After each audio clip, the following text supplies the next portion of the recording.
when you and I had a conversation, we talked on the phone, and I just thought it was very important. I want to hear why you thought it was very important for you and I to have a conversation. Yeah. To settle our differences, be it agree or disagree, we can agree to disagree, but I felt that we need to have a conversation. And I'm gonna tell you what, I was gonna tell you my things from my point of view. I wanted you to hear from your point of view. Right. And I didn't anticipate you showing up at Country Kitchen. Sid set that up because she knew I was coming. And the next thing I know, I'm sitting down there, and Jordan, he said, boss there, Mike Epps. So now I'm like, okay, I ain't ate too much. I can tussle for Nigga, that was my hometown. You was talking shit to me on the way to my hometown. And then you got to the Country Kitchen. When you got to the airport, said Shannon Sharp here at the airport. I said, oh shit, Shannon Sharp at the hotel at the airport. I talked to a man, Turfy, talk to him. Your ass was coming there anyway. I was coaching the All-Star game. Yeah, you was coming there anyway. Yeah. But that was the thing, Shannon. It was one of the most important things that came out of that is we got a chance to show these little youngsters out here that guess what? It ain't always got to end in no violence. It doesn't. Or fighting each other. Correct. And putting our hands on each other. Because at the end of the day, we still all black men. Yep. You know what I'm saying? We still all examples in front of millions. That's just like whatever Cat said. It wasn't that bad. Right. It was like roasting them. Yeah. He just got up here and roasted everybody. So when we released the episode, yeah. And we had that clip that Ricky said that he was originally scheduled to do Money Mike. Cat responded up under it. Mm. I didn't think he said anything bad. I didn't know that wasn't true. I don't think that was true. I think that knowing Ice Cube and watching how he works, because I done worked with him many a times, and he is involved in the casting. Yes. I think Ice Cube might have, vaguely told, because that's how Ice Cube is. He might tell a nigga, go read these 2 parts. Mm-hmm. I want you to read for this one and read for that one. Right. I don't know if that's what happened. Right. But it's something along the lines of that. Right. Where Ricky could have thought that. Mm-hmm. But Money Mike was originally for like I'm saying, so if you look at it, yeah. I don't think Ricky liked the part he played. Because he had the bandana on, you couldn't see it? Yeah, and he said that me and Ice Cube was really hitting him hard with the tree. You know when we found him. And that nigga kept saying, man, y'all hit me hard with the tree. And Ice Cube was like, what's up with this dude? I said, I don't know. I said, I'm not hitting him hard with the tree. You was framing. I wasn't you hitting was framing that nigga, man. Yeah, you were. Yeah, hey, Mike, you was framing on him, man. I wasn't hitting that nigga with that tree. Ice Cube slammed the tree on that nigga. And when he slammed it on him, Ricky got up and said, okay, that's it. No more of the tree slamming on him. Man, I can see now you went overboard with it. Man, I swear, I wasn't the one hit. Yeah, I was hitting him with the tree. You was hitting But I really wasn't trying to hit him with the tree. I mean, sometimes when in acting, I think Ice Cube might have told me, go ahead and hit the nigga for real with the tree. No, he didn't tell him that. Oh, that nigga Ricky go mad. I knew them did that on purpose. Yeah, and so that was the situation. I didn't know. I was like, well, damn. I remember thinking, I said, CJ, man, he revealed that he was supposed to be Money Mike. I said, people gonna really love this because he get. So I didn't know. But can you see Ricky as Money Mike? No. Right. It's hard to see because when we've all seen somebody was originally supposed to play this part, or somebody was supposed to originally sing this song. Yeah. And after you hear that person sing the song, like, I know you can sing, but I don't think you would have did it like this person did it. Yeah. So no, I can't see him. I think Ricky played the role of the Santa Claus, and he played it amazing. Yeah. That klepto Santa Claus. Do you think Gonzalez should be sitting where you at right now instead of you? I don't know if that's his call. No. But I just said there's enough situations out there to show that or where it couldn't come to an agreement, and it's enough. Like you said, it's enough doing that. Yeah. We don't have to do it. Right. So when Cat came, people like, man, you said, I say, first of all, when someone comes sit down, I'll always ask them, is there anything you don't feel like you don't want to talk about? Because if you're sitting in that chair, which you're sitting in, Yeah. I believe you have enough of a career that I can talk to you Yeah. over your career about something that's not your most salacious or something that you don't want to talk about. I believe you have enough of a career that we can talk about, exclude that, and still get the best Mike Epps. That's right. So when he came, I had no idea what he was going to talk about, but that's his story. Like, Mike, if you tell me your story, and I'm like, Mike, that didn't happen. Yeah. That is your story. You telling me your story. I wasn't there. That's right. So I can't. It's like, man, you should have said no. Stop what? I don't know his relationship. Well, you know what I think? What you because think? I met Cat Williams a long time ago. We did a thing called, it was a comedy competition in the Bay Area. It was called the Bay Area Comedy Competition. And Cat was as cool as a. I said, hell yeah, that's Cat. He said, man, he funny. He put him on Friday After Next. Right.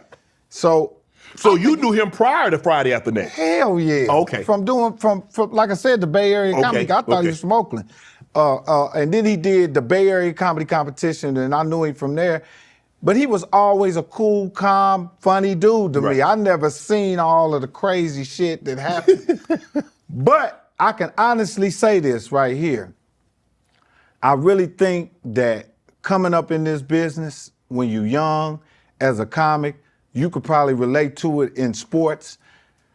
I think you do get brushed by older guys the wrong way. Mm-hmm. I done been brushed by a couple of them, but I don't say nothing about it because I understand what this is. It's a sport, and it's camaraderie. And when you first come in the game, when you first come in the locker room, just talking shit. Really? I mean, in anything. Yeah. I think when you're coming into prison, gonna try you. You go in the locker room of a sports joint. You know that. Right. Am I lying? They're not trying. A lot of, especially if you play this, because it's like, okay, I might take somebody under my wing, but am I really trying to take somebody under my wing that's really trying to take my job, take food off my table? Hell no. So you're gonna be away with them, and I think that's what happened to Cat. Right. Crossed him a couple times. Steve Harvey. All of the motherfuckers crossed him some kind of way. Right. But it happens in the game because I'm an older comic now, and I run into all kind of young that. Sometimes I run into little young comics, and I be looking at them like, you need to get a job. Straight the up. Now you gonna have to prove to me later on. Right. If I see you again and you hot, I'm gonna say, shit, this little end up turning into something. Right. But I know that can happen, and I'm pretty sure that happened to Cat. Right. Because it happened to me. Right. With some of the same that he was talking about. Damn. But I never took it the way that Cat took it. Right. You see what I'm saying? And so, but I think the thing is, when Cat came on, though, everybody that Cat was really talking about had already been on the show. Yeah. Ricky, Said, Steve. Yeah. And the thing is, with Said, I asked Said, Said, Rick, Cat said you stole one of his jokes. Said, well, Shannon, if you take the timeline, it don't add up. He was talking about, I think he said about a spaceship and so forth and so on.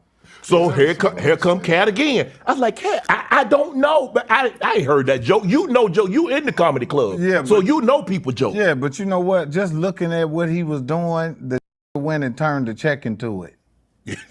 Went out on the road. Yeah. And went out there, and people came to see him off of what he said on this show. Yeah. That was his hustle. So that's what it was. Yeah, and them niggas should have came back on here and roasted his ass right back.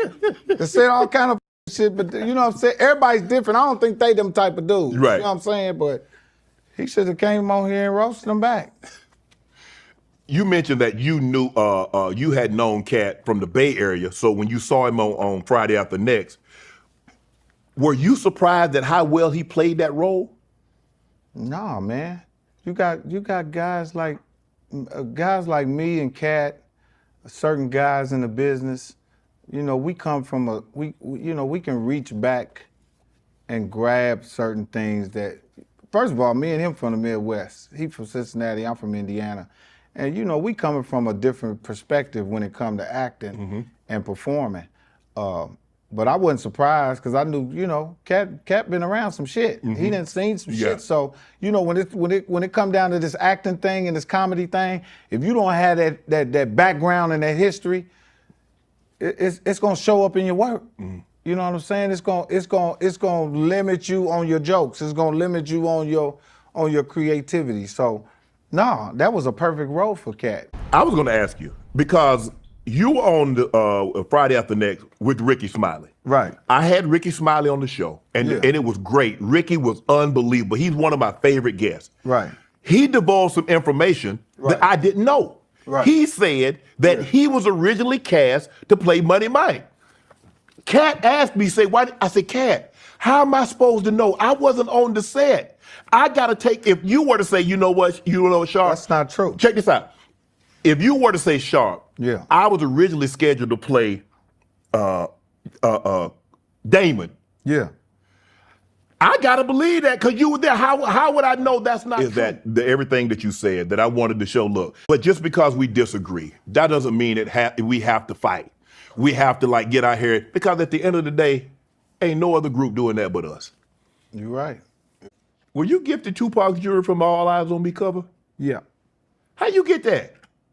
Mutar, one of the Outlaws, gave me that bracelet. And I gave it to Tupac's sister. Because I kept saying to myself, It ain't right for you to have. Hold this man's bracelet. I met his sister set, and I said, I got something for you.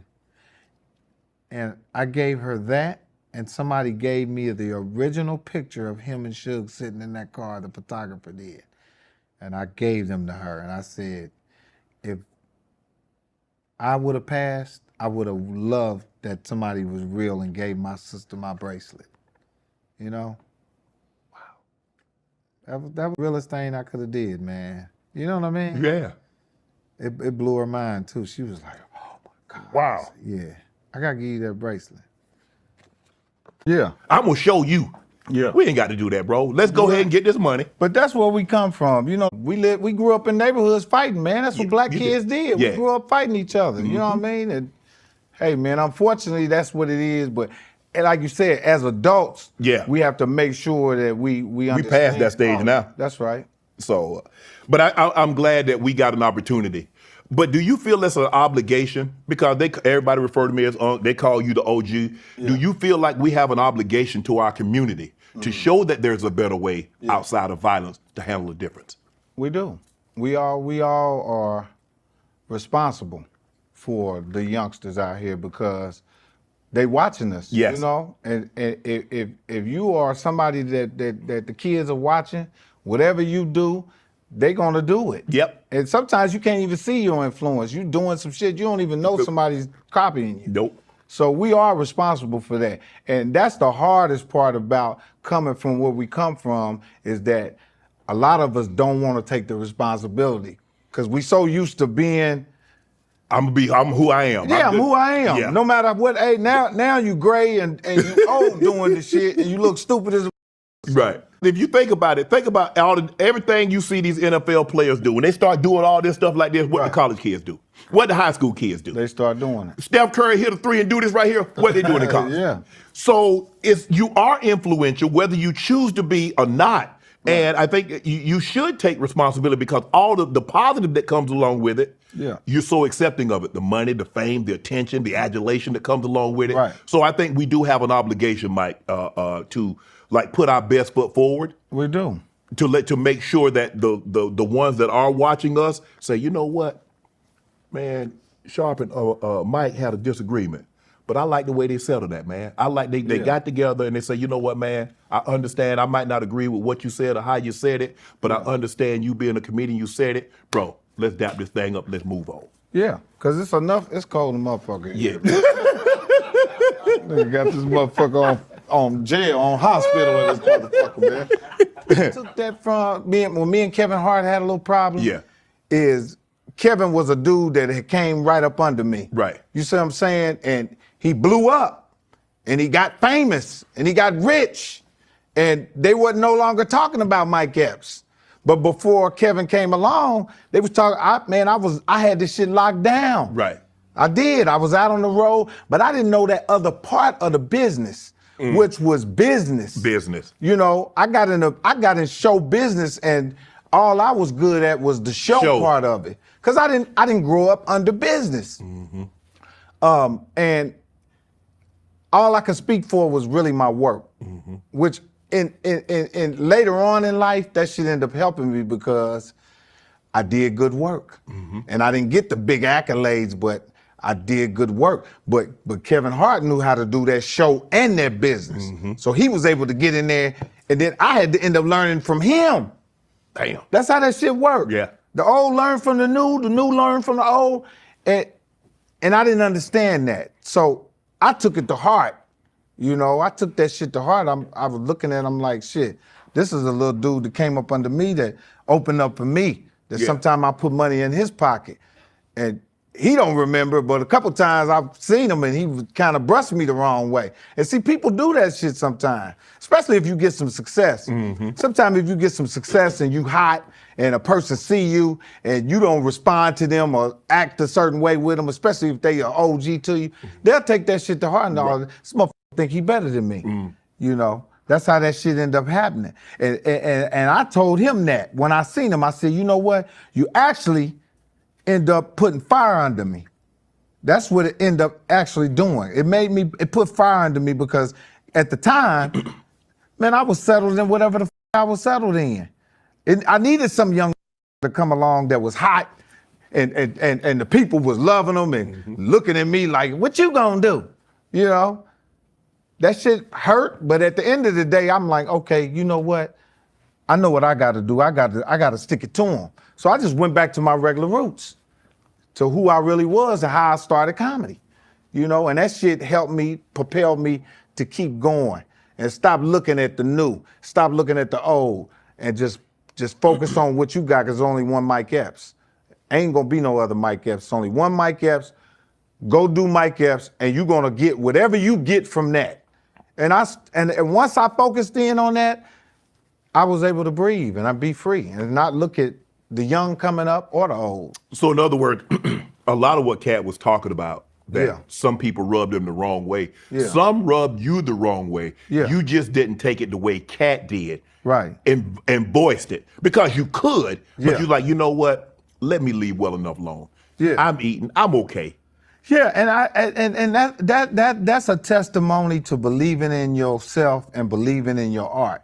When you believe in your art and your testimony, I have a lot to believe in that'll help that keep me from getting into bullshit. Right. I'm a good actor. Right. So I can rest on that. Yeah. You know what I'm saying? Yes. I'm good at what I do. So do I really need to do some other bullshit to get people to look at me? Hell no. Right. People come sit across from me. Yeah. Within the first 5 to 10 minutes, they look at me and they say, this man ain't judging me.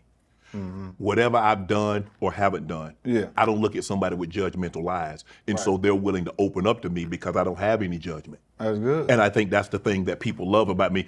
You got them drunk or I didn't lead nobody. I don't make nobody say anything. So the question. They just want to you like a detective. Dude. You make tell on themselves. Like on First 48, the niggas just sit there and just tell the nigga all that shit. That's because most of these need a daddy. You look like a daddy to some of these comedians. I tell everybody, man, we like, it's dark, you know, and I had to, and just as a comedian, man, people don't understand the sacrifice for making laugh in your personal life. It's like you give up a lot. There's a lot of times that you're sad, you're making other people laugh, but you're really sad in your own personal life. All the time. That's one of the hardest things about being a comedian. And they call it tears of a clown. You know, because it's the real sacrifice of making someone laugh is that you gotta be sad to make me laugh. You can't be happy and make me laugh. Right. And if I see something that you're happy, it's kind of made up, you know, because we come from dark places, man, to make people. I know I'm standing up here telling motherfuckers my whole personal life, and they dying laughing. Right. And I gotta go to a therapist and tell the bitch the same thing. You know what I'm saying? And she gotta make it make sense for me before I go make them up. Laugh about it. So you got 2 therapy sessions. One what you're getting paid for and the other you're paying for. Come on. 2 therapy sessions. One I'm paying for, and the other one I gotta. Don't laugh. It's just real. But you know what? But I had Miss Pat on, and Miss Pat said, although a lot of comedians do come from a dark, everybody doesn't have that same type of a past. They don't. Everybody don't have the same past. I got a dark past. You know what I'm saying? My past is dark. I come from dark shit. Family, personal life, all of that shit. So, you know, I consider myself a hero every day because of the shit that I escaped. What you've overcome, huh? Hell yeah. That I know that I ain't even supposed to be sitting here, period. I'm supposed to be dead, in jail, strung out on dope, fail at this shit, you know. But I guess God had a better plan for me, you know. And I think that's because He knows I'm gonna do the right thing with my shit now that I'm at this age. I use my power to do the right shit, you know. When was Friday the first time you've ever met Cube? Yeah. So how did you get the call? Okay, obviously the first Friday was Chris Tucker. So now Tuck's not coming back, so he's gonna have to move this franchise in a different direction. Yeah. So Smokey was his homeboy, now he need another homeboy. Day. That's gonna be obviously probably 300-400 people read for that part. Yeah. You get the part. So what is Cube when Cube tells you to come in and you read for the part? Did he tell you anything? So how did you create this character, Day? Well, at the time that the first movie that I did when I got to LA was 3 Strikes. It was a movie called 3 Strikes with DJ Pooh. I met Pooh. He said, "Damn, boy, I wish I would have used you as the main role," even though my man Brian Hooks did a great job. He said, "Damn, boy, I would have used you as great." I said, "I know, man." So I did a small part in that movie, but my manager, who's still my manager, his name is Niles Kirshner. When I first moved to LA, and this is some funny shit. When I lived in New York, Red Grant, your partner, we Red played ball Grant, together at state. yes, Red Grant used to come to New York and sleep on my floor. Damn. When I moved to LA, I rode a bus from New York to LA. That probably take you a week. 7 days, yeah. Took me 7 days. Cause they stopped everywhere. You did it before? It took me like 6.5 hours to get from Glenville to Columbia, South Carolina. That's crazy, right? I said, God. Yeah, they stop everywhere. Yeah. So I took the bus out there, man, and Red Grant said, "Man, I got an apartment over here off of Venice, man. You can come stay on my floor." I said, "Come on, Red, I'm gonna stay on your floor." I'm sleeping on Red's floor, man, and I had a little partner, man, named Lil Marcus, Baby Looney. He was a straight gang member, but he was so nice to me and cool. I never seen that part That of side of it. They said he was a straight hitter, right? He was telling people he was my manager, so he'd take me up there to the comedy club. We at the comedy club. My man Niles, who's my manager now, he was a manager at Jamie Foxx's management company. Okay. Which was Marcus King and his wife, and that's who I was signed with. Niles went to school with Matt Alvarez, who was the producer of Next Friday. Okay. He said, "Man, we got to get Mike up here to do an audition." I went up there, audition, and when I came off the stage, man, my man Baby Looney said, "Mike, Ice Cube want to holler at you." And when I turned around, man, I seen Ice Cube and John Singleton standing there, and I almost peed on myself. I said, "Damn." And he said, "Can you act?" I said, "Hell yeah." And he started putting me on the auditions. I start auditioning for it. Every time I show up, I see a lot of comedians audition for it. Now, don't forget, everybody's trying to audition for this role that Chris Tucker didn't want to do no more. Right. Which was Next Friday. Correct. I mean, was the first Friday. So this role was really hot in Hollywood. And I'm performing and auditioning. A bunch of comedians that I know was auditioning for it.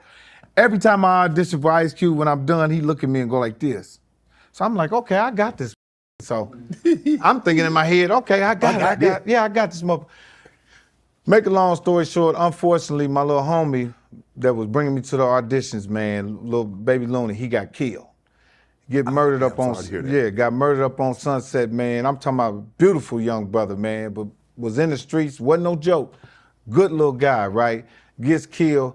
The day that I went to his funeral, I left his funeral and took my funeral clothes off and put my regular clothes on and went in that audition and got that role, man. And that day that I pulled up, I seen Marlon Wayans, all kind of. I was like, oh, I thought I had it, because he kept looking at me going like this. You doing good. Man, I pull up, I see all kind of out there with the I said, oh, I ain't gonna get this shit. Man, I went in there and got that role. And when I seen his wife, Miss Jackson, laughing, I said, oh man, I think I got this role, man. Right.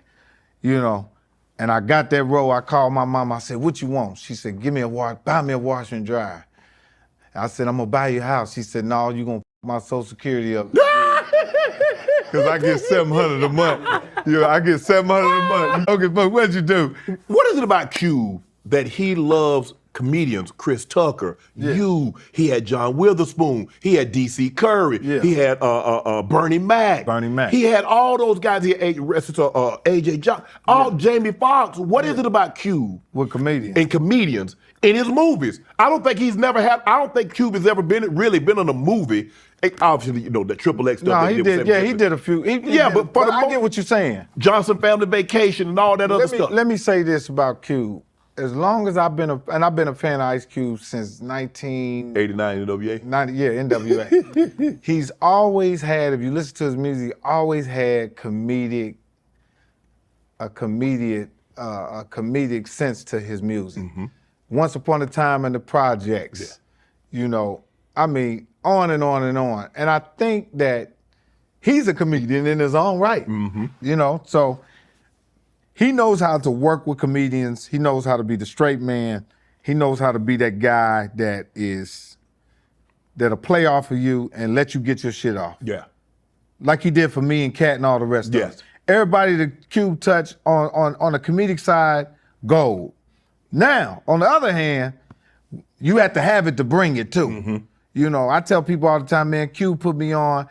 I put the movie on too. Mm-hmm. I made that character. You did. The franchise of a movie too. Right. You know, so it takes both moving parts to make the shit work. Yeah, I mean, now that I think about it and you look at all the comedians that you say, there are a lot of comedians, obviously, that were reading for the part. Yeah. I don't know if they could have played Day Day like you. No. Because that's how Cube wrote it. And unfortunately, it would fitted me, because if he would have wrote the character different, might have been a different story. It's a marathon. That was one of the things that stuck to me. He said, man, this is not a race. This is a marathon. Because I think he caught on when I was younger. Mm-hmm. Like, this dude want it now. Right. This dude want to make it now. This dude. You do realize that a marathon is a race. You meant to say it's a sprint. You know what I'm talking about. Yeah. It's not a sprint, it's a marathon. Yeah, I get what you're saying. Yeah. This nigga here. I knew you was gonna get me on here and do a Sesame Street thing with a nigga, man. Hey, look, the man said, take your time, do it right, so that you could be here for a long time. Right. And I took that advice, you know. And to this day, I think Chris Tucker is mad at me because I did the Next Friday. To this day, that's how is he mad at you? He didn't. Okay, the reports are that he didn't want to do cursing and he didn't want to be smoking weed. Well, I heard through the grapevine, he said they should have left it alone. That they f***ed it up by keep doing it. It's too much money to be made. Well, you know, you can say that same thing about The Godfather. They should have left it alone, but they had 2 and 3. That was it. He did such a great job. I can see him saying that. But I don't think anybody, But nigga, my mama needed to wash it dry. But I think what was I supposed to do? Mike, I think the thing is, I love the way the pivot he did. Yeah. Nobody could have played Smokey. Nobody could have played Smokey.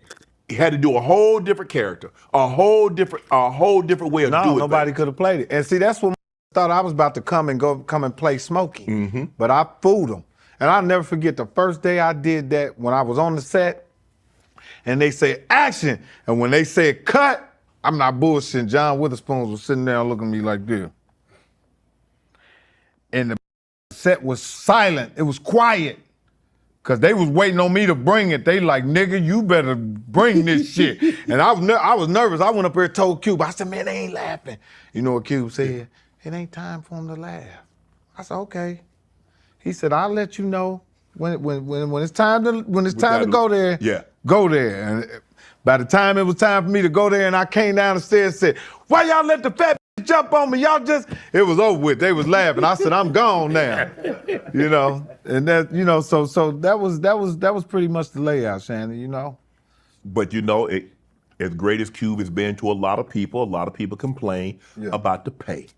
Yeah. That Cube don't pay his actors and Cube don't do this. After all that what that man has done, we got to get a man his flowers because he's put so many people on. Neil Long was in the movie.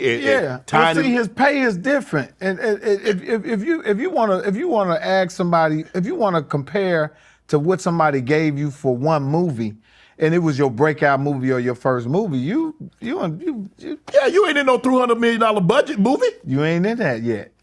And so I hear people talk about he don't pay a lot, but every that did his movie took off and went and got paid. Yes. You know what I'm saying? Yes, absolutely. I know what you're saying. I didn't get paid. I got a decent pay. Yeah. But the money that I made from being in the movie was now your stand-up. Now you hotter in your stand-up. Now I'm hotter in my stand-up. Now instead of doing, not that there's anything wrong with a 200 seat. Now you're doing 500. Now you're doing 1,000. Now you're doing 2,500. Yeah. They come to hey, they put it in the mug. Now you're getting your money, and see they got to look at it. You have to in this business here as an actor, as a comedian. When you first starting out, because everybody got to start somewhere, you have to plant a seed. Yes. For the flower to grow. You're not gonna get an instant. Well, some of these dudes is getting instant flowers, but the flower pot gonna pop in a minute. It's gonna break, and your ass gonna melt down back into the soil because it ain't a seed. It was sitting in a pot. There is a report that there is a last Friday. It's the last Friday. I just sat with me, Ice Cube, Aaron Magruder, and DJ Pooh just sat in a room, and we've been writing it. Right. So it's gonna be off the hook. So what can we expect? The 27, 28? Hopefully 26. Hopefully we'll come out. 26? Yeah, probably 27. Yeah. Damn, how you know this shit more than me? So I mean, is it bittersweet? Because you've been at this thing, it's 2 decades that you've been at the Friday franchise and knowing that it's coming to an end. Well, it might not come to an end. We thought the second one was the last one. We thought the third one was the last one. But Ice Cube has the ability to keep creating. That gonna squeeze the juice out of this. Yeah. That motherfucker ain't gonna have no juice left in it. And Friday After Next, man, how did you come up with that? You cussed them old ladies out. Them ladies come out there with the pamphlet and you say y'all selling in the name out here, selling in the name of the Lord. That's the thing about film and knowing somebody's gonna do something, you know what the reaction is. But if you don't know what I'm gonna say, when I walk up to you, it's gonna throw you off. I got a real response out of them ladies. Yeah. It really shocked them. Yeah. But them as knowing that they in a movie they couldn't break. So they just went on with it. Yeah. That shit was real. They didn't know what I was gonna say. I just walked up to him and said, why y'all using God to sell pussy on that? And the old lady said, oh my, that's how she was looking. But they just kept going. Right. They kept, they stayed in it, man. So how much freedom does Cube give you to ad lib? Oh man, that's what he do. I remember I went in the script. I was sitting in the trailer with him, and he just took the script out my head and threw the mother. I said, "What the?" Was that? He said, "Come on, let's go." But the script is the guideline, Right? And we have to say certain words to lead us to the next scene. Okay. So it's certain shit that has to be said, and it's certain shit that he's like, "Okay, this scene right here, do what you want." Go ahead in there and. And if he had to pull me back, he'll pull me back. Should we expect some up-and-coming comedians in the last Friday? Yeah. Like I tell all the comedians, a lot of people have been hollering at me about that movie. I said, Cube he gonna make you audition. He ain't just handing out no part. Cause sometimes Leo ain't gotta read for no part. Denzel ain't reading for no part. Samuel Jackson not reading for no part. No. There's some people that are not reading for a part. They're not reading for a part. You gonna read for this part. Even though not me. I'm part of the franchise. Right. But these new guys, Yes. I'm pretty sure I respect him for doing that because the only way you'll see it is if you see it. Mm-hmm. Like I can guess all the way and try to pair a person up with a character in a script. But to see it is to believe it, you know. So I agree with that. Right. Do you think Chris Tucker has regrets about not returning to Friday, seeing how successful that it was? Because in the beginning they said, well, he wanted this much money, and well, then you heard other people say, well, it was about his religion, and he didn't want to smoke weed, he didn't want to do all that cursing, he didn't want to do all that drinking. But then I guess when what was that movie that he got with Jackie Chan? I mean, they came along and it's like, well, he was the perfect example of he might have been the that first started off saying the Cube didn't pay. Right. Because I remember he had a joke that said, man, that paid me in T-shirts and CDs. That was his joke that the nigga used to do on there. Right. And then, but what he did with that role was crazy. He went and did Rush Hours. Rush Hour, Money Talk. So he went and got paid off of the role. Do I think he regret being in it? To some degree. Why would he regret it? It put him on the map. I mean, look what he did afterwards. Yes. I don't think he get. Do you think he gets Rush Hour if he's not in Friday? No. I agree. I think Rush Hour got him. I think next Friday. I think Friday got him everything he was gonna get. Would he have been a star outside of Friday? I think so. Yes. Yeah, because he was good. Yes. He was good at what he did. But definitely the Friday role put him where he was. It was crazy. I mean? And I'm glad that they didn't do it. Don't do another. I was waiting on him to say he wasn't gonna do Rush Hour. I was gonna do Rush Hour. Hey man, they got a light-skinned nigga that'll do all these roles this dark nigga won't do. Did you feel pressure? Because even though that was a different character, you were a comedian, replacing a comedian in the franchise of Friday. Did you feel pressure? No. I didn't feel no pressure because of where I came from, how hard I worked. You gotta think about it, Shannon. I lived in New York for 10 years, man, doing $50 rooms, $25 rooms. Damn. Yeah, not making no money, man. You know what I'm saying? So that true, like not making no money. We had Roy Woods Jr. on. He's like, hey, sometime, man, all they pay you in buffalo wings and drinks. Yeah, well, I don't know where that nigga was performing. I always got a couple dollars for performing. $20? At least some gas money out this. Roy, where the was you performing at when nigga gave you some chicken wings, nigga? You parlay Friday After Next to All About the Benjamins. Yeah. All About the Benjamins. That was a script. Me and a partner named TC, my partner TC, we found the script, took it to a guy named Ron Lane. Ron Lane wrote it, took it to Ice Cube. Ice Cube rewrote it, and we shot the movie. So at least the second movie, I brought it to Ice Cube. Right. You know what I mean? He put me in one, then I brought him one. Yeah. And that movie was incredible too. It was. But you said that was like, you had a lot going on doing All About the Benjamin. You had a lot going on in your personal life, in your private life. Yeah. How were you able to, because as a professional athlete, we have to compartmentalize. Yeah. I got to play the game. Whatever I got going on at home, whatever I got going on, the game is the most, so I'm gonna focus here. Yeah. Now, once I'm done with the game, I can decompress and I can deal with whatever I got going on outside of the game. Yeah. How were you able to compartmentalize? Yeah. Focus on, I got to do this read, I got to get through this movie, but I got chaos in my life. Yeah, well, you know, first of all, the next Friday movie, it did something to me. It f***ed me up. How so? I swear to God, I was so hurt that I left so many people back in my hometown, my friends, because I was really out here by myself, you know. But what were they gonna do? It was they could act, they couldn't sing, they couldn't dance. So why you make it seem like they actually could do something and you didn't help them. They couldn't do what you did, Mike. They couldn't do what I did. And then I had pressure me on to bringing money back home to buy a kilo of cocaine, all kind of shit. Damn, Escobar.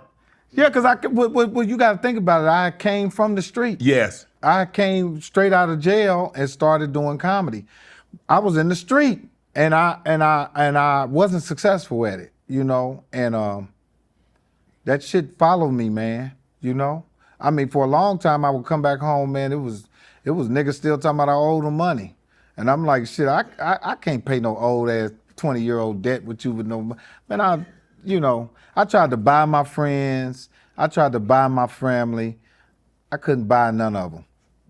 The ones that were naturally jealous of me, they was just. It wasn't nothing I could do to them. One time, I swear to God, I gave my friends, one of my buddies, some money, and that took that shit and threw it out the window. Huh? Well, hold on. Yeah. Why? Why? It wasn't enough? Well, I think it was just, I think people's perception of what they thought I had, I didn't have it. I didn't have what motherfuckers thought. They thought you was Eddie Murphy all of a sudden. Hell yeah. I'm like, nigga, shit, I'm one joke away from being right back here with you, standing on the block. But why is it that when I can just speak to our community, I'm black, you black, so we can speak on a level that we understand. Yeah. Why is it that when we leave, everybody feel like we owe them something? Because we all came from a crab in the barrel syndrome. We all came from crab in the barrel. And if you watch crabs in the barrel, that's what they do. If one of them get out, another one will grab his crab and pull it back. That's why they call it crab in the barrel. And, I think that shit is a derivative from slavery. We all, that shit started, and I tell brothers this all the time, man, we still on the plantation.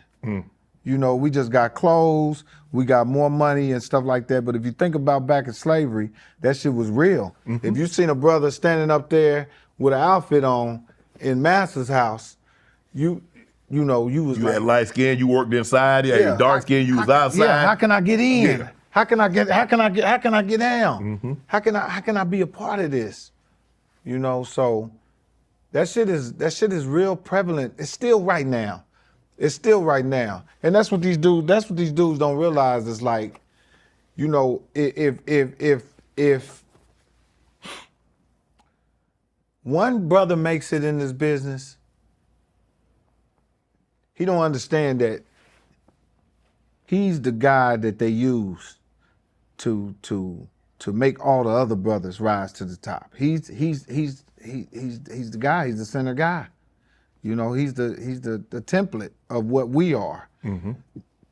They all compare us like that. I was just sitting on the plane and it blew my mind, but the shit is real.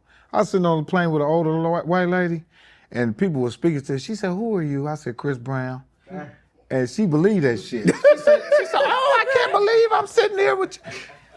I'm serious. I said, "Yeah, Chris Brown." And then something must have hit. She said, "You've gotten a lot older." I said, "Yeah." I said, Rihanna and them wore me out. They drove me crazy. I was talking shit, right? And then she must have called her daughter on the phone. She called her daughter because I seen the lady, she started looking at me like this. You ain't Chris Brown. Yeah, you ain't no Chris Brown. And but it didn't make me mad because the first thing I said to myself, we sitting on Southwest, heifer. You should know that I ain't no damn Chris Brown. Right. She didn't know who I was. She probably didn't know who damn Chris Brown was. She knew who Chris Brown was. She did. Probably. No, she probably knew the name, but I don't know. 55-year-old nigga with a schnauzer color gray in his chin. When you did All About the Benjamins, those lines, 15, 30, 35, 15. Yeah, them joints right there, them was... You came up, that was ad lib. Yeah, I was high right then. Damn! I was, yeah. How you show up to work high? Like now. No, I'm just bullshit. No, you know what? Man, I was 20-some years old. I could do everything at that age. My comedic timing, I don't care what position I'm in, I am able to still tell jokes. You can wake me out of my sleep and I'm gonna crack a joke. That was my calling. This is my only talent that I've ever been able to harness. That's right. I tried all kind of shit, Shannon. I tried to go to the military. They wouldn't let me in there because I flunked the test. Well, that's probably why. Yeah, But military take anybody. Damn, how bad are you in school? you're right. And military ain't really turning out nobody. They're looking for a few good people to die. Oh, Damn, you were so bad they didn't want you. You couldn't even die. Damn, Mike. oh, stop. I just like all the rest of these niggas, man. It's all kind of can't read in that film. You wasn't no scholar, Shannon. No. They probably let your ass get through the No, lane. but I was about to take the test. I was about to go to the Air Force. Did you have good grades in college? Yeah, I got good grades in college. I didn't have no good grades in high school because I didn't apply myself. I was full of, So how did you get to college? Back then, my first year. Your talent. Prop 48 hit in 1986, which means if you didn't score 700 on the SAT, you couldn't go D1. You had to go D2, HBCU. So that's why I ended up going to an HBCU. Yeah, that's why you went to Savannah State. Yes. You was too good to be there. You supposed to be in Notre Dame, some motherfucker. Georgia, Texas, somewhere like that. But you know what's the best thing to happen? Why? Because I sincerely believe I went to a university. Where you could get off. They cared about me. How did the NFL find you in that little school? When you good, they find you. Them numbers, huh? Mm-hmm. And I think the thing is, Mike, You don't think your brother put a little light on you? Because guess what? He couldn't catch no passes for me. Now, obviously, there's he has a brother. Okay, let's go see what he's like. Yeah, come on now. Don't take nothing for Sterling. No. Put the They're heat on going to your say, ass. yeah, he has a brother. Well, why is he at Savannah State then? If he that good, why is he at Savannah State? His brother's at the University of South Carolina. Then they see me play. Okay, he's big, he's fast. Okay, They got raw. the tape on you. And the thing is that obviously we don't have a wide receiver coach, a tight end coach, a running back coach, a O-line coach, a this coach. We ain't got 15 coaches on offense and 15 on defenses. So they look at me as okay, he's raw. But with some coaching, we think we can find something for him to do in the NFL. He's big, he's fast, he's strong. So when you came in the NFL, they wasn't checking for you like that. You had to earn it. Oh, you got to get it. Yeah, Because you got to realize though, Mike, I went to an HBCU where HBCU wasn't cool. You see everybody how they hype up HBCU now? It wasn't no ESPN, wasn't coming So to no they HBCU. was looking at you like you wasn't shit. Yeah, man. They was you had went to to knock you went to a you college down. in a strip mall. Now it's you had went to to knock you went to a you college down. in a strip mall. People was making jokes about it then. Damn, Yeah, man, they making said- jokes. Now it's a big thing going to an HBCU. A strip mall.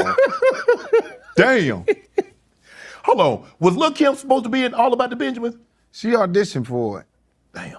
She auditioned. She was gonna be your wife or your girlfriend or She something? was gonna be. If you watch All About This, I think she was gonna be Cube's girlfriend. But you've been in movies with Whitney Houston was in with Sparkle with you, was she? Yeah, I was in Whitney Houston's last movie, man. It was crazy to be in the movie because she was a lot different person in the movie world than she was in the music world. Really? Yeah, man. When she was on the set, she was really, really calm.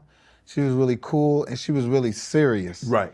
And what threw me off with that, I was like, damn, this ain't the Whitney everybody be saying. Right. Because I think in the film world, she was a great actress. She was an incredible actress. She wasn't just a good singer. Mm-hmm. She was a performer. Right. And she just has some great energy on the movie set. Is that you get that a lot? Like you get on the set, you have this expectations of someone, and what you've heard or what you've kind of experienced with them not on set, and then you get on the set and they're totally different than what you thought they would be. Totally different people, man. And I done had some good experiences and bad experiences. Really?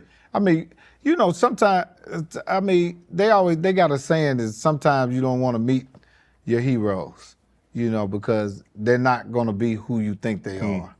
And that's a true statement. Everybody is not who they portray they are in show business, Some people are different people, You meet them and you like, damn, what an asshole. That's why I'm always cool. I try to be cool with people when I meet them and see them, because I heard all these stories before I got in the show business, I'm pretty sure you did too. Yeah. Well, people always ask me what such and such like. I was like, I just know what they're like around me. Right. I can't speak to if they see you or if they see somebody else, I can just tell you how they treat me. and people are like, well, I thought, what you want me to, I can't tell you somebody that I haven't been around what they're like. I can just tell you how they interact when I'm around them. Right. So you say she was really, really quiet. Did she ever sing on set? Could she? I tell a story. One day I was on my way to the set, and I had to always walk past the trailers. And I was walking past the trailers, and I heard Whitney Houston singing She was playing Michael Jackson in the trailer. Mm-hmm. And man, it sounded like they was both in there singing together. It blew my mind. Damn. You know, she was in there singing. I'm like, damn. So that hurt it, man. That really hurt me because I had just met her. Mm-hmm. You know, I did a previous video with her and Bobby Brown years ago, but I didn't get to meet her.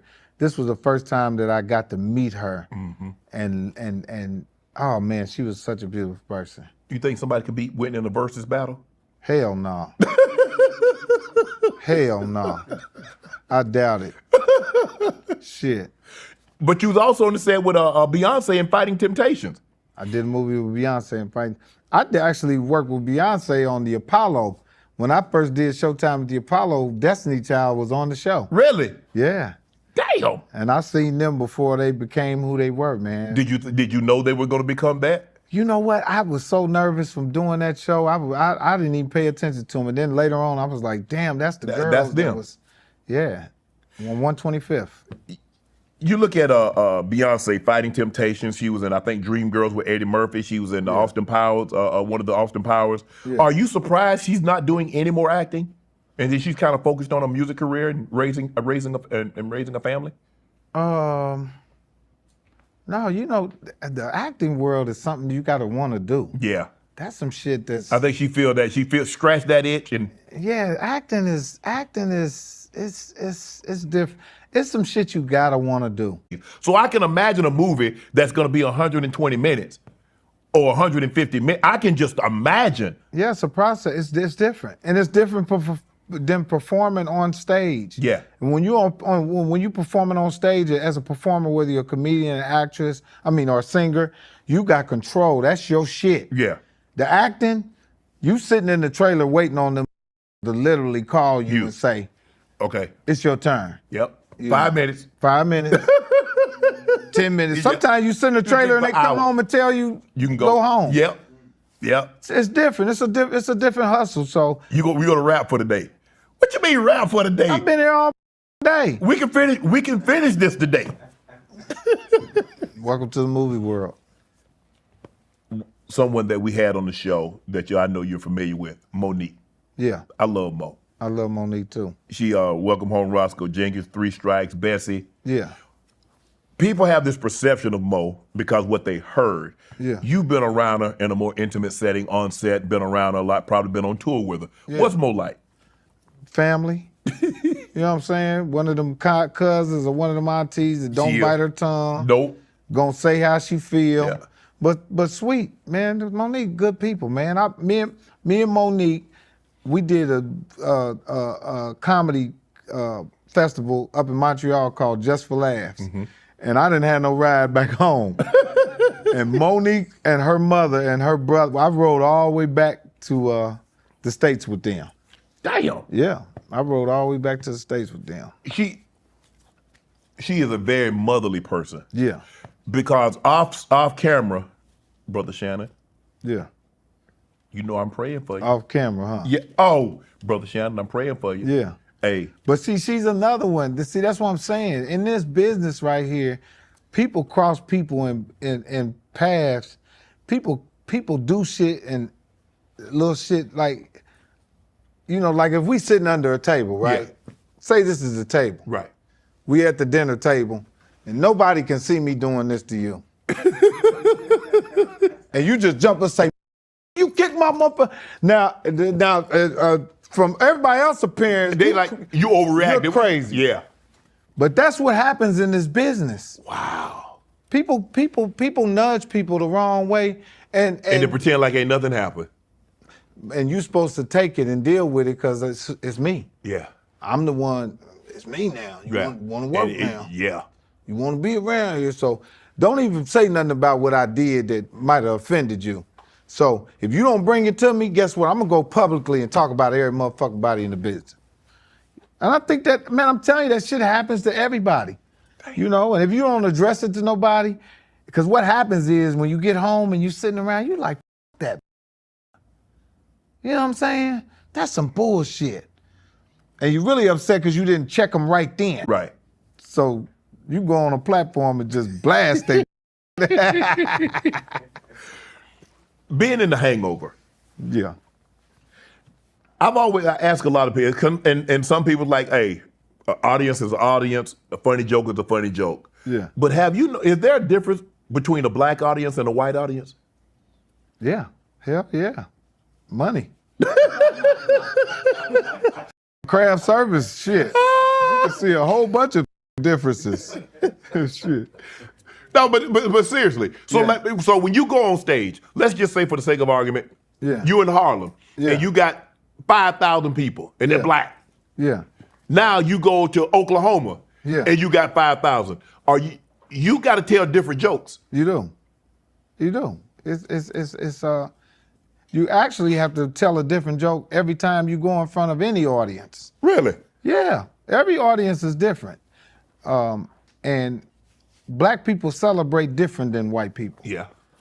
And that's what throws a black comic off, is that when white people laugh, they say, ha, ha, ha, ha, ha.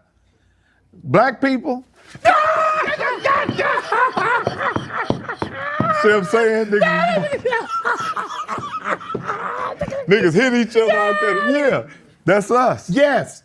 So, But that's how we are. that's how we are. That's our makeup. That's how we celebrate. So that shit'll throw a comic, because it did me like Yes. that. And I get off stage, I'm like, damn man, the white people ain't laughing at me. Right. They laugh different. They laugh different.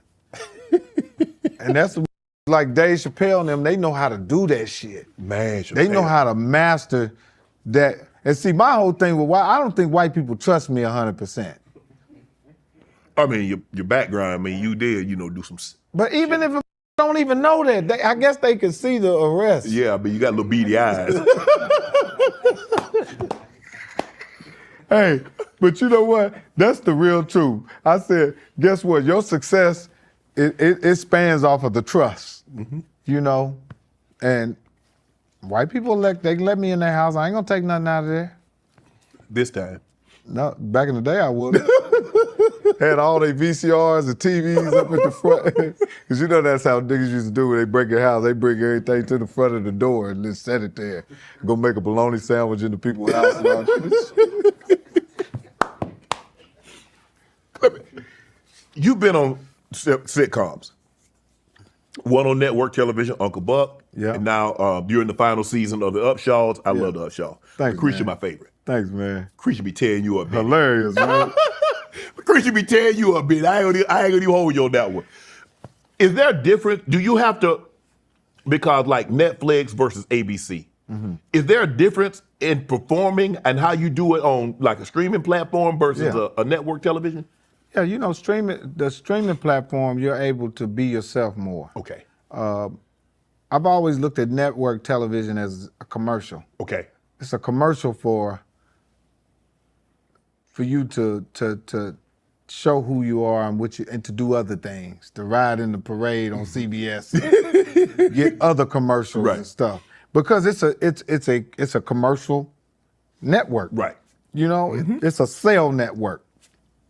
So if you do a television show on one of these main networks, that's what you are. You're really doing a commercial. Right. I want to ask people this, like when people get killed off, it was reported that you got killed off because you asked for a raise. Is that true? And which one? What was that show? What the? Survivor's Remorse? Yes. No, I didn't get killed because that was LeBron's show. I didn't get killed. I didn't get off the show because I got another show, So which you was just Uncle left. Buck on Yeah. ABC. Even though the show didn't go, but Right. I still had to take the chance. Right. That's why I wasn't on the show anymore. Right. But what they'll do on a show is if you're not on it on no more, especially if you're black, they're gonna kill your ass. Is that written into your contract that you got to let them kill you off? Can you just not show up no more?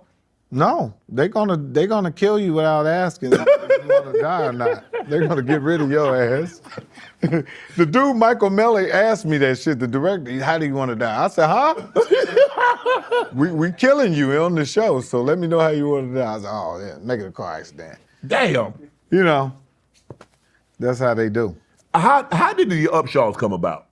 Because you got you and you got Wanda, in there, my guy Duck.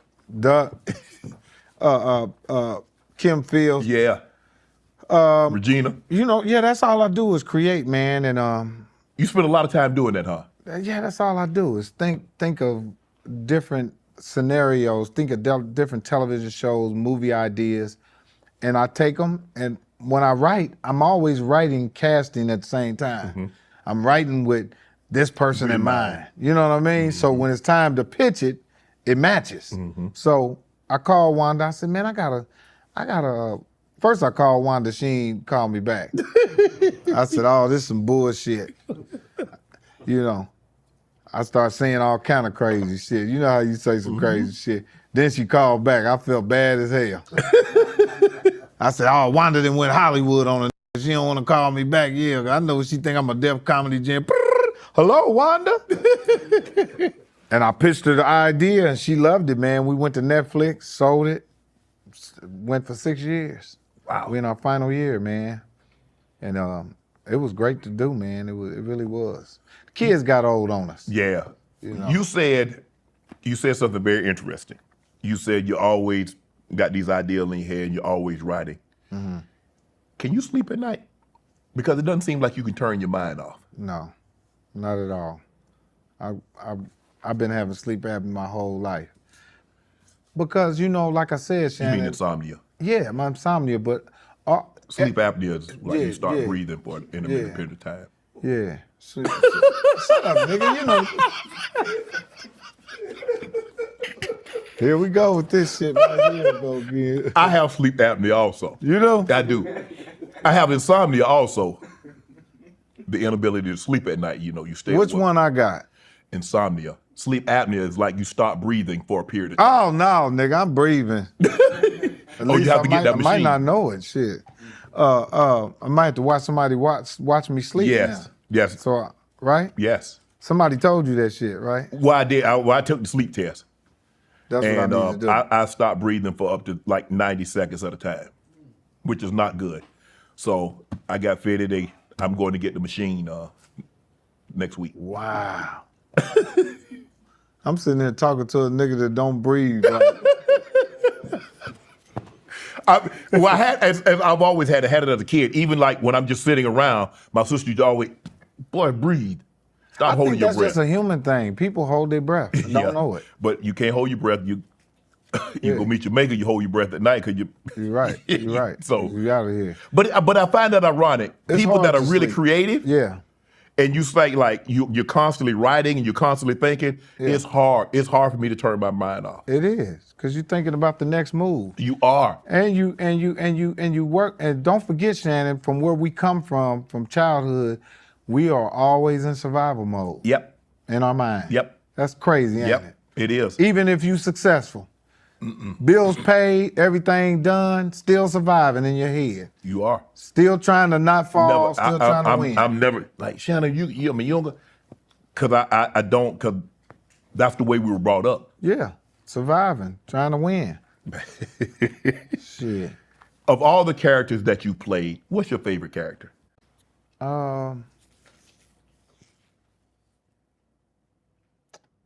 I used to say all about the Benjamins, but because I was so raw. But I played a role one time in a movie called Petey Green, and it was me, Don Cheadle, Chiwetel, and Taraji. And I played a guy in prison, and I love that role because You're a natural. it made me so honest, man. You know, some roles make you honest, man. I could feel it and smell it. I could touch it. I knew where I was, and it just did something for me creatively. But yeah, that's one of the roles that I really enjoy doing.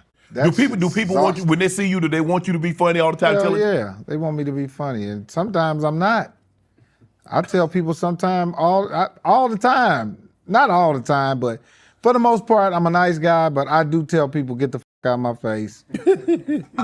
What you looking at? When people just stare at me and they know it's me, I'm like, I'll just say, what the fuck you looking at? Cause say it.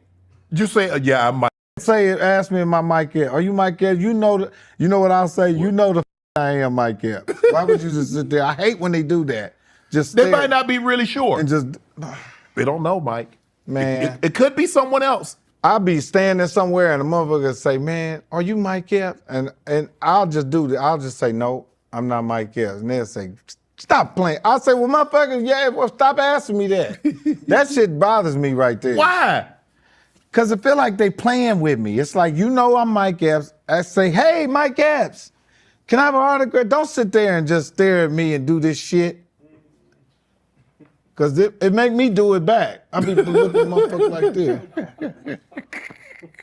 We both in the liquor store looking at each other like this.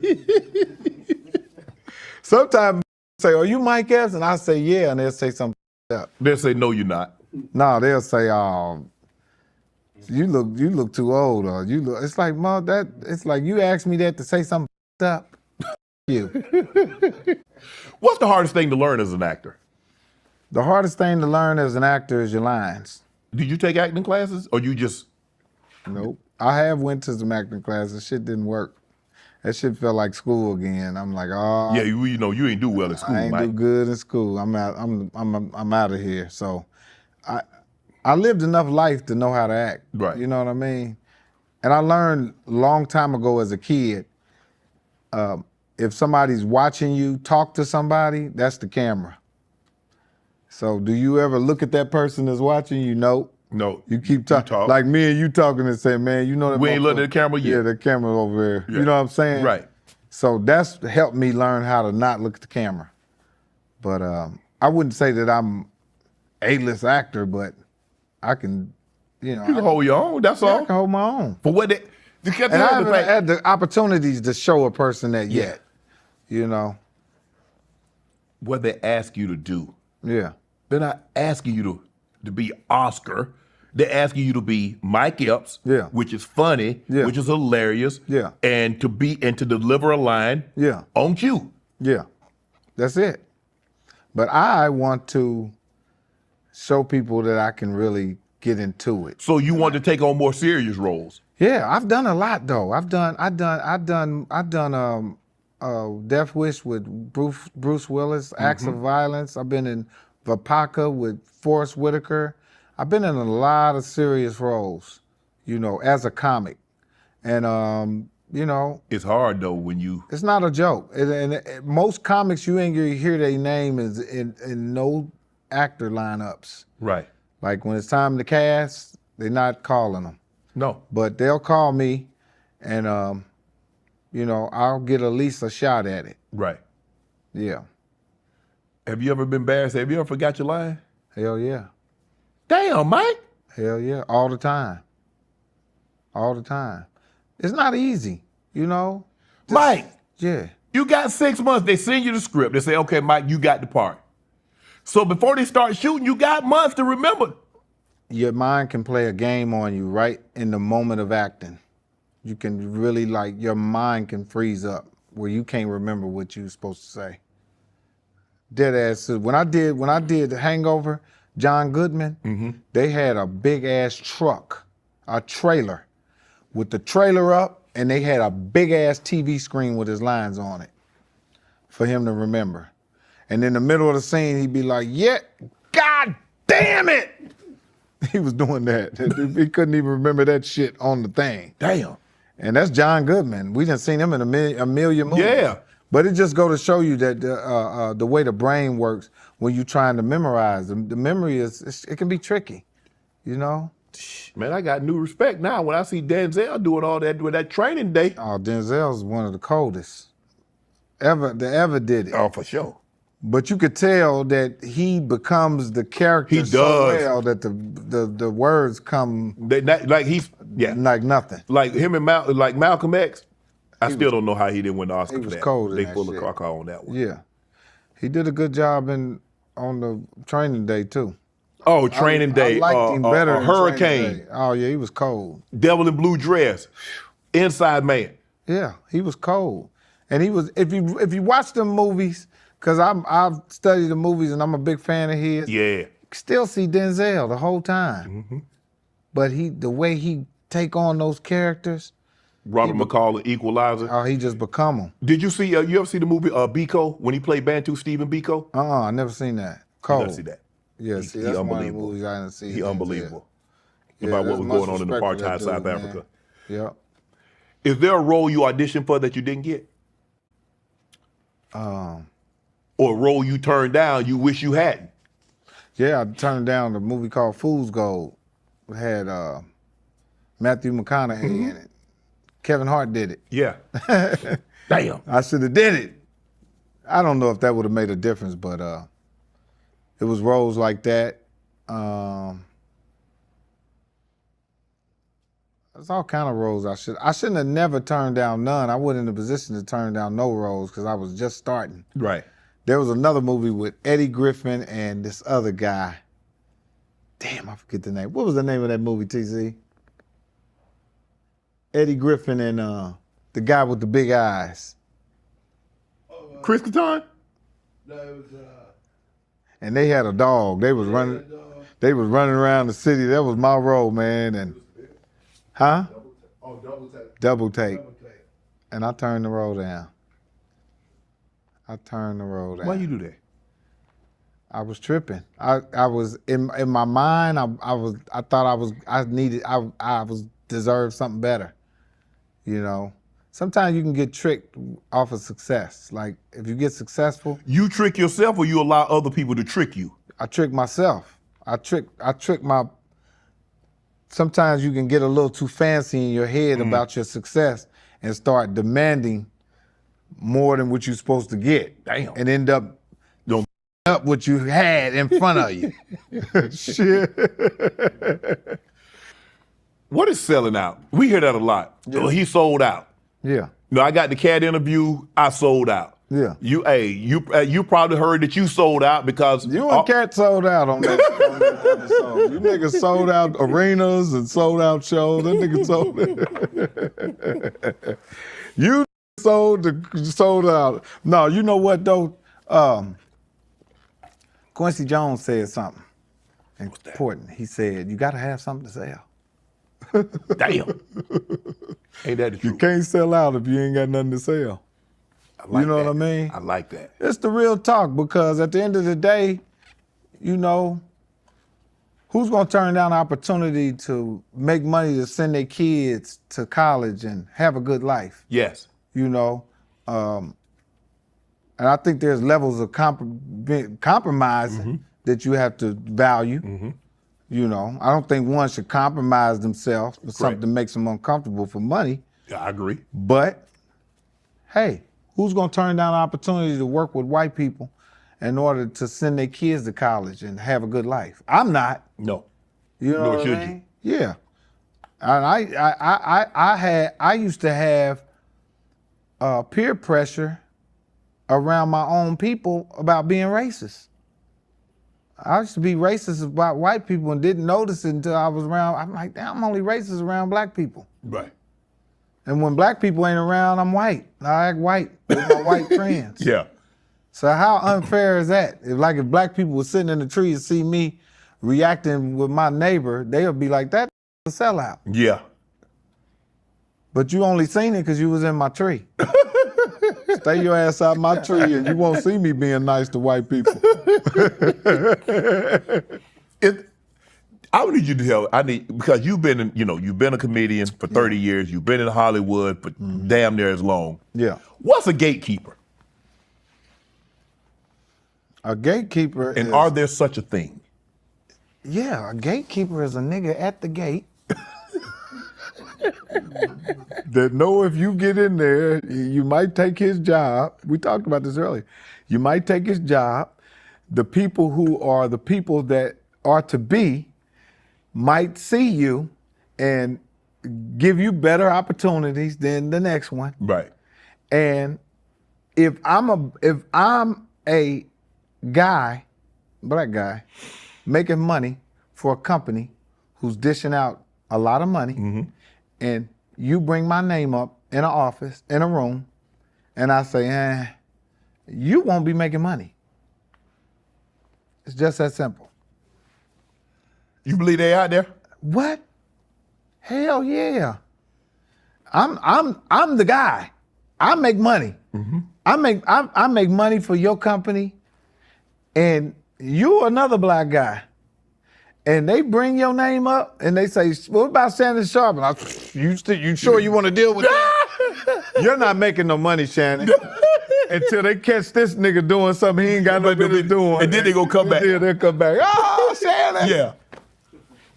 People really do that? Hell yeah. In every aspect. Not only in the black community, I'm pretty sure they do it in the white community too. You know, that's what a gatekeeper is. Damn. Somebody that can keep the gate and make sure, Man, he's okay, but I don't know if he'll be okay for this role. That's right. Or you got to be careful with him. Well, let them decide if they should be careful. Yeah. Don't you help. Don't you tell the motherfucker. That's why people will say, God, you're so nice. I'm like, what? Did you hear something different? Yeah. Damn. You know what I mean? Are you a conspiracy theorist? Hell yeah. Ah, damn, Mike. Come on, Mike. Hell yeah. Because I didn't see shit formulate. That's why I'm a conspiracy theorist. I seen conspiracies come true. So I do believe it too. You manifested it. I manifested it. It's like the roots. You know that people say, oh, they can put root on you. Yeah. Yeah, if you start to believe in it. You got a root on you. Yeah. Yeah. But you're right. That's how the mind, whatever the mind can conceive. If your mind is strong enough to conceive it, it'll come true. Because like dead people can't hurt you. No, but they can make you hurt yourself. That's right. That's right. The pain itself. Yeah. Sitting there crying over somebody that don't even know you crying. I can't believe you believe it. Let me ask you, I always want to, I like to ask people that Yeah. came from a very similar background, came from nothing, Yeah. dealing with fame. Mm-hmm. What have you learned about fame? I take it face value. I take it with a grain of salt. I'm never surprised. I'm never shocked. And I'm very rarely mad about any outcome that happens in that business. You know, I'm not shocked no more that there's ass kissers. I'm not shocked that people act like they know you and don't know you tomorrow. I'm not shocked. That happened to you, Mike? Hell yeah. I mean, it happens in show. It happens with success. I got friends and family members and shit that one good thing about me, I ain't always been famous and rich. Right. I've been broke before. Yeah. And I have been nobody before. Mm-hmm. And I know how I felt then and how people reacted to Right. me. So can't nobody pull the wool over my head. Yeah, I'm half and half now. I've been poor. I've been well off about as long as I've been poor. So it's about 50-50 now. Yeah, you know. So you absolutely know. You fucking But I know. hate that. I you know what I hate? Human Hey nature, man, bro. hey man, take my number, give me a call. Yeah. What I'm gonna call you about? And then they change the number. Bro, Oh yeah. bro, why oh, you yeah. say Chuck? Why you say Yeah, I call? done had that. I done had that done before. But again, Shannon, to keep my stress levels down and to understand that's what it is. It's like trying to change a tiger stripes. Mm-hmm. This business has stripes on it. It's a tiger. You're not changing it. You're not gonna change how people are. That's how people are. People are fake. People are messy. People up. People do. That's what it is. Go home, go to bed, and understand that's what it is. You know, I want to ask you, when you were you always funny? Were you funny as a kid? Whole life, any situation. So you a class clown, huh? class clown like a. They used to call it being disruptive. Yes. But it turned into being a comedian for me. So my disruption turned into fame. So when the teacher would call and say, Miss Epps, Yeah. it's just hard to get him to focus. Yeah. I mean, he's just disruptive in class. I mean, he's everybody's friend. He's making jokes. He's constantly, I don't really know what to do with him anymore. Yeah. Well, see, they tried to put me on Ritalin when I was a kid. They tried to put me on a pill. And They had pills back then? it's called Ritalin. No, they just had ass whipping. No, back then they had. Mike, you talk about back then, you 2 years younger than me. You make it seem like you 20 years younger than me. I am, nigga. Really, Your mom didn't tear your ass up. I didn't get whoopings like that. Yeah, see, that's why. I didn't get whooped. I have gotten some whoopings, but I didn't get ass whoopings like that. And yeah, I used to take a Ritalin pill, and I stopped taking that. Why? Because I would act like I took it and spit it out. And they told my mother, we need to go up on the Valium. It ain't working. Damn. And she said, no, he ain't taking shit. Cause Did you notice when you took it? Did you notice a change in you? yeah, it made me tired and made me eat. That's why them kids that's on that shit, it make them fat and that's some Lethargic. government shit. Yeah, man. You know what? You know what I needed to do, and I tell people with their kids all the time: let them grow, man. You don't know what they're gonna grow into be. You can't really judge a kid when they're young. You think you can, because a lot of people thought I was gonna be something else that I'm not. I end up being successful. Mm-hmm. I got people looking at me so shocked. It's people that look at me like, damn, you are really a different, I never thought you would grow up to be who you are. I thought you would be ignorant and slow and dumb. I've always been smart, but I was very unorthodox. I learned different from everybody. Never learned the same way nobody learned. So I picked up a brick way different than you pick a brick up. So What kind of brick we talking? one of them red ones. Oh, okay. They go that big again. I'm just curious. I mean, what I'm saying. Well, you on today, ain't you, man? That nigga's on today. But you've had some criticisms of comedians publicly. Yeah. Chris Rock, you say you think he ended Chucky Ducky. Yeah. I like Chucky Ducky quite. He did. He Chucky Ducky's career up. Chucky What Ducky. little career that it was there. Yeah, come on, man. Don't do Chucky Ducky like that. Nigga, fuck Chucky Ducky. But I like Chucky Ducky. That nigga went on one of them shows and said, Chucky Ducky needs some jokey wokies. See, that's why Will Smith popped that nigga upside his head. Come on, man. Are you condoning that I behavior? ain't condoning it, but I can But you see understand. how a nigga pop him upside his head because he know how to. But Chris Rock Rock weigh 132 pounds. Them be the motherfuckers that know how to get a hold of you. that Chris Rock, he know how to say. He said some shit to me one time. Huh? Yeah, that motherfucker walked up to me and said, "You can't act rich if you ain't rich." I said, "Huh? What the hell?" At the time, I wasn't rich. I understood what he said, but I'm like, But you just upset that he said that. yeah, because what he didn't understand is I came from a drug dealer world, so I always like little. Yeah. Look, yeah. You That's the sparkle a drug little bit, dealer. yeah. In the, he thinking I'm up there trying to make the people think I got show business money. Yeah. And said that shit to me. I said, man, I'm rich in a whole lot of ways.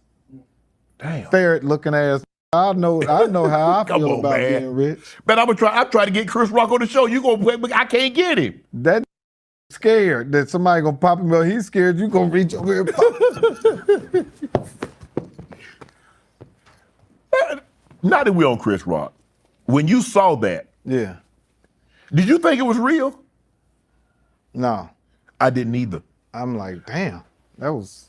I was like, that's a skit. I thought it was a skit. I knew it was real when I seen Will Smith's face when he said damn. When he said, keep my name. I was like, oh, he really Keep my snapped wife's that. name out your. He could have got away with that. I would have just caught him in the back somewhere. And Yeah. pow. Nobody would have seen it. He But let would've me ask you a been on question. stage saying, Chris Rock hit me in the, Will Smith. I would have said, I ain't hit him. But I don't know a whole lot of comedians that would have let that go. You up there, you ain't letting that go. Nah. No. But Chris took it, he made a joke out of it. Been Like, fighting right there. We'd have tore that whole little area up. yeah. But see, I wouldn't have said nothing about his wife either. Right. You know what So I'm you saying? felt that was off limits. I mean, with all them white people in there, it gets a little rough. All he said was G.I. Jane. But I think it was a culmination because remember years before that Jada said she wasn't coming. I would have popped that upside his head too. Come on, man, come on. But I wouldn't have did it in front of everybody. I would have said, hey man, Chris, they don't do that again. Yeah. And in the back, nobody would have said Right. it. And You then don't do that in front of company. Nah, not in front of the white people. Yeah. You know what I'm see what saying? you're That's one thing black people, we can't do certain shit in front of the white people. Yeah. We have to look at each other. Nigga, I catch you behind the liquor store, okay. Chick-fil-A or something. But we ain't doing this in front of the white people because it's gonna your money up and my money up. Yeah. As soon as the white people see you violent, they done. Yeah. They don't like How violence. many kids you have? I got 7 kids. Damn. Yeah, I got You trying to catch Nick Cannon? No, I ain't trying to catch that nigga. That nigga need to wear a condom.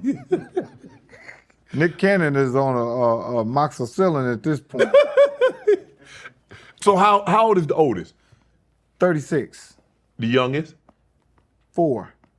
You done? Yeah. I'm done now. I think I am. I need to go. You do realize, like, when the kid is a senior in high school, what's his name? Mike. Mike. They gonna say, Mikey, your grandfather out there, that's my daddy, fool. Yeah, you do realize how old you gonna be, right? That's why I'm teaching him to say you. Go yourself and get out of my face. Don't worry about I'm teaching him all this shit because he's gonna need it. Yeah.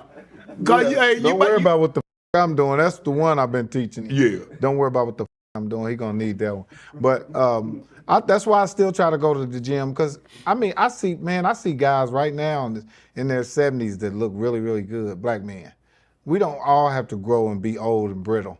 You know what I mean? I can be a 75-year-old still walking around here. Like I'm 55 right now and I will outrun a young, I boxes, I do all that shit right now. Mike. 55. Mike, what? you ain't finna be playing catch with no 8-year-old at 60. Why I'm not? Man, here. Kind of is you, man? I can't do that as an old ass. At least say I can, Shannon. Don't Okay, say you can do I that. can't do that, bro. You can do that. You being negative now. You throw it to him and having to bring it back to you. You sitting in the chair. Hey man, don't do that, Shannon. Don't do But that, bro. but Don't this, do that. you went all out on this marriage though. Yeah. It was star-studded. It was star. Was that her or you? That was me. That was me and her. Shit, we both. You know what? She always loved the whispers, Okay. and I went and got the whispers. Damn. And I flew my mother out here, and man, I flew my whole family out there, man. Yeah, you had T.I., Snoop Dogg. T.I., Snoop Dogg, and my mother never got on an airplane. And my mother came out, God rest her soul. She's not with us now, but that was one thing that I did get to say. I said, boy, I got my mother on that airplane. She came to California, man. Yeah. And she seen that ocean, and oh man, you know, that was She's like, my baby.